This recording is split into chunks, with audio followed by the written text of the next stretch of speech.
Dono de um litoral de mais de 8.000 quilômetros, o Brasil tem uma longa tradição em construção naval que remete ao período colonial.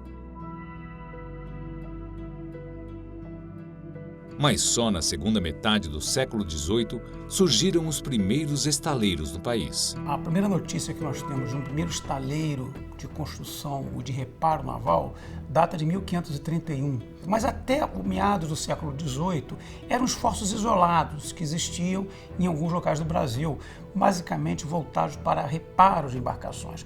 A coroa portuguesa, no entanto, tinha necessidade de reparar seus navios. E como começou a fazer isso? Começou a fazer isso criando os arsenais da Marinha. Então, praticamente, a história da construção naval no Brasil ela se confunde um pouco com a própria história da Marinha.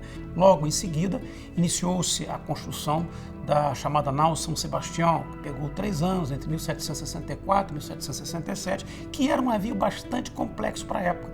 Era um navio que tinha cerca de 1.400 toneladas de deslocamento, né? Era complexo para aquela ocasião. Durante todo o período imperial, a indústria naval passou por muitos altos e baixos. Após a nau São Sebastião, a nossa indústria de construção, que na verdade não era bem uma indústria, eram os esforços isolados, entrou num processo que somente de algumas pequenas construções sendo retomadas apenas após a independência na década de 1820 e 1830. E começaram a construir pequenas embarcações militares. O esforço maior começou com o Barão de Mauá, na década de 1840, quando ele criou o estaleiro Mauá, dando prosseguimento para a construção de navios mercantes. Mas, insisto em dizer, eram atividades muito incipientes e muito localizadas. Os primeiros engenheiros navais efetivos que nós tivemos no Brasil começaram a surgir a partir da década de 1850, que a Marinha começou a mandar engenheiros para fora do Brasil para fazerem curso de engenharia naval. Até 1950, o país ainda não contava com um curso de formação de engenheiros navais. Ciente das suas próprias necessidades e atenta à demanda potencial que se formava com a expansão da indústria naval brasileira, a Marinha decide criar o primeiro no Brasil. A Marinha tinha uma necessidade maior para manutenção e operação da sua frota. E ela satisfazia essas necessidades mandando seus oficiais fazer com engenharia naval na Europa ou predominantemente nos Estados Unidos. Obviamente que isso trazia uma dependência indesejada para o nosso país. Então a Marinha propôs, na época, ao governo de São Paulo, ao governador Jânio Quadros, em 1955, que a ideia de criar um curso para formar engenheiros navais no Brasil. A ideia da Marinha, de formação dos engenheiros, não era exclusivamente para formar engenheiros para a Marinha, era formar engenheiros para o Brasil. Precisávamos ter profissionais no Brasil para desenvolvermos tecnologia nossa e não dependemos exclusivamente dos profissionais que vinham de fora do Brasil.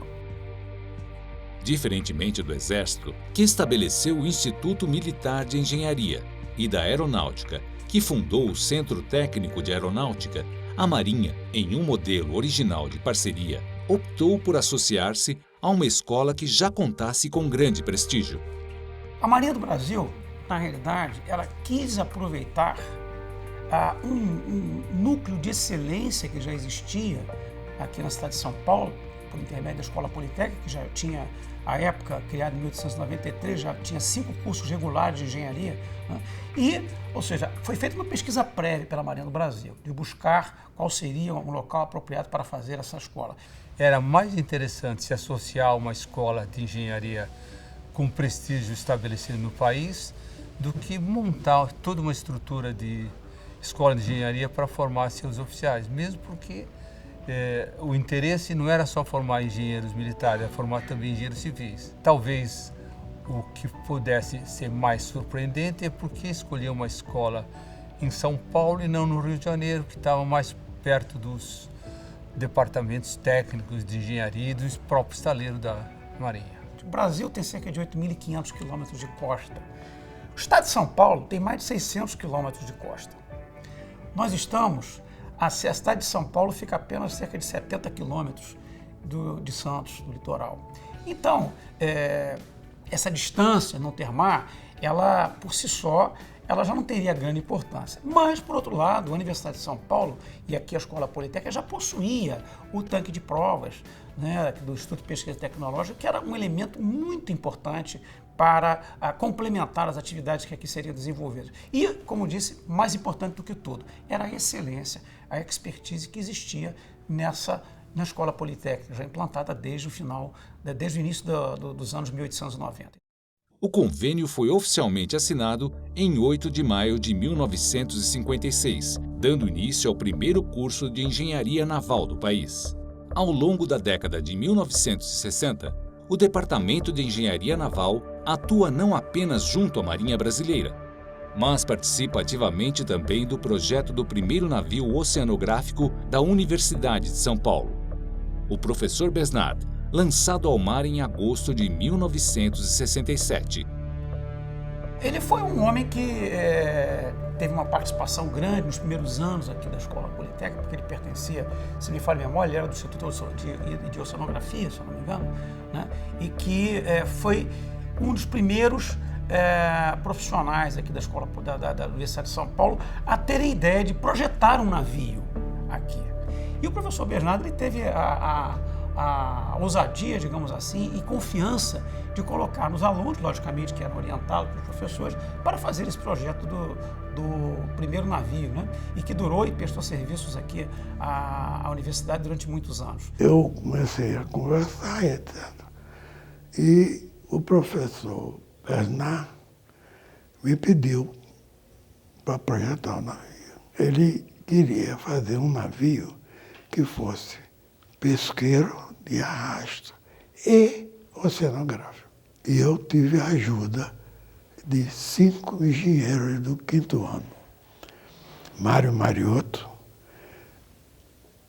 Antônio Naclério Novaes, Pedro Cuyumigian e o último era o Arnaldo Estrela, que ainda está. Ao final da década de 70, o curso segue formando engenheiros especialistas e, com o crescimento da indústria naval brasileira, o país conquista a vice-liderança mundial na construção de navios. Até o final da década de 1970, o conhecimento que nós possuíamos sobre projetos submarinos, ele era muito incipiente, se resumia em pequenos núcleos, e esses núcleos estavam aqui dentro da Escola Politécnica. Também desenvolvemos alguns projetos para a Marinha, projetos de navios patrulha-oceânicos, que serviram também para compor digamos assim, um conjunto de projetos que poderiam ser desenvolvidos na ocasião oportuna. Nós tivemos, durante o projeto das fragatas, a construção das fragatas da classe Niterói, vários engenheiros civis, né, formados pela Escola Politécnica, que trabalharam na construção. Da mesma forma, as corvetas da classe Inhaúma, assim como o navio Escola Brasil, que são projetos brasileiros, tiveram uma participação intensa no projeto de engenheiros formados pela Escola Politécnica. Também tivemos alguns trabalhos específicos e que era necessário uma expertise diferenciada, encomendados diretamente aqui na escola, para que os professores pudessem fazer com as ferramentas mais aprofundadas que são disponíveis aqui na escola e que a Marinha não possuía, até porque, como eu disse, não há necessidade de nós termos dualidade de esforços. Nós temos já um núcleo de excelência que propicia isso para a Marinha do Brasil. Então, essa parceria existe dessa forma, né? Um dos resultados dessa parceria foi a formação de dezenas de novos profissionais, inserindo a engenharia naval e oceânica brasileira no mercado global. A engenharia naval, essencialmente, lá na sua essência, né, nas origens milenares, se propunha a projetar e construir navios. A transição para a indústria offshore impôs uma necessidade que nós tínhamos que ir literalmente mais a fundo. Porque uma plataforma de prospecção de petróleo, por exemplo, algumas delas são fincadas no fundo do mar. Então são submetidas, por exemplo, a esforços diferentes. Então nós saímos essencialmente da superfície e submarinos que andavam também abaixo da superfície, porém não ficavam sendo submetidos o tempo inteiro a esforços que o mar impõe naturalmente. A indústria petrolífera, ela exigiu, começamos a explorar, depois começamos a explorar e a refinar, a transferir para outras unidades, então criou-se um complexo no mar. E, logicamente, que a engenharia naval teve que se adaptar a isso. Nos últimos 15 anos do século passado, a participação dos engenheiros navais formados aqui na Escola Politécnica no setor de construção naval foi muito pequena. Abrir esse mercado de petróleo, o mercado de sistemas flutuantes de produção de petróleo, trouxe um mercado bem maior para os engenheiros navais, maior mercado, maior salário também.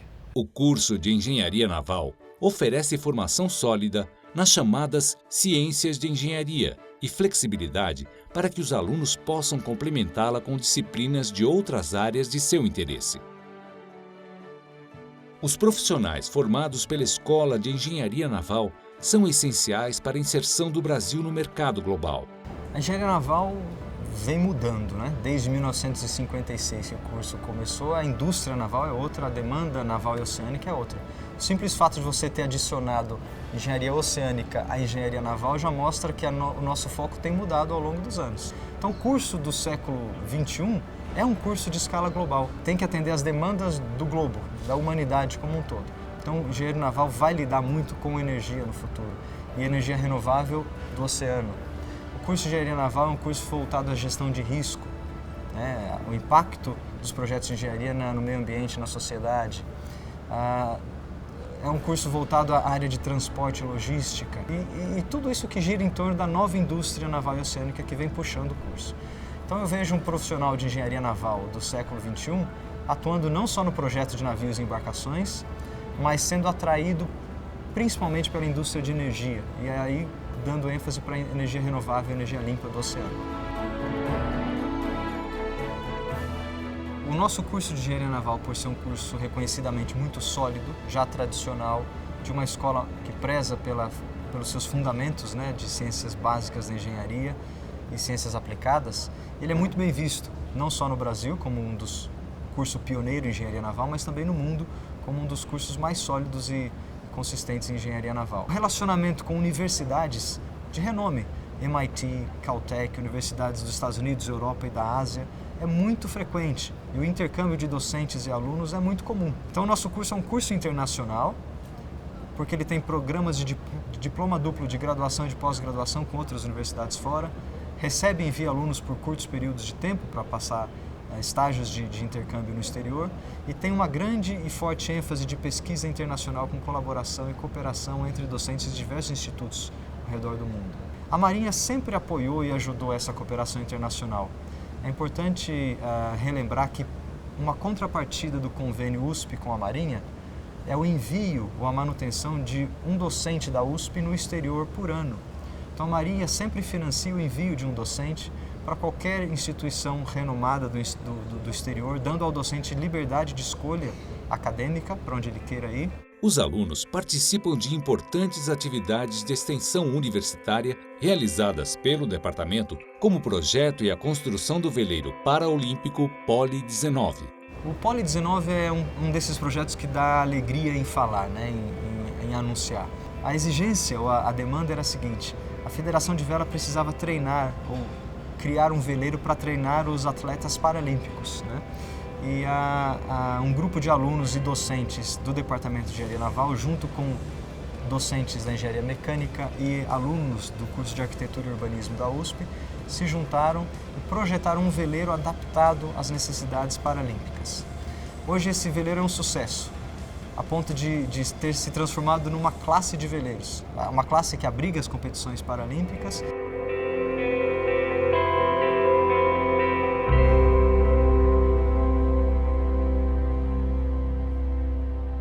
O departamento sempre teve uma parceria muito próxima do Instituto Oceanográfico da USP, tanto no projeto e manutenção do antigo navio oceanográfico Professor Besnar, até agora recentemente com a construção do Alfa Crucis e mais recentemente do Alfa Delfine. Se a gente pensar que o Instituto Oceanográfico da USP precisa de embarcações oceanográficas para poder viver, né, e cumprir as suas tarefas, ele tem no Departamento de Engenharia Naval um parceiro muito íntimo dentro da Escola Politécnica por ser o berço de seus engenheiros navais na universidade. O departamento possui vários laboratórios de pesquisa e desenvolvimento para os alunos de graduação e pós-graduação. Na nossa estrutura de pesquisa, de laboratórios de pesquisa no departamento, é comum que técnicas, produtos e metodologias sejam desenvolvidas do zero e de forma inovadora. E essas técnicas ou produtos podem virar produtos comerciais. O curso tem muitos laboratórios experimentais, laboratórios numéricos de computação também. Então temos uma oficina de modelos, um laboratório de tanque hidrodinâmico, laboratórios de estrutura, o tanque de provas numérico, o laboratório de gestão de risco, laboratório de estrutura e fadiga, laboratórios na área de dinâmica de sistemas, de gestão e infraestrutura portuária, dinâmica e fluidos e uma série de outros laboratórios que esses laboratórios eles jogam em altíssimo nível, estado da arte da pesquisa mundial, funcionando dentro da universidade aqui.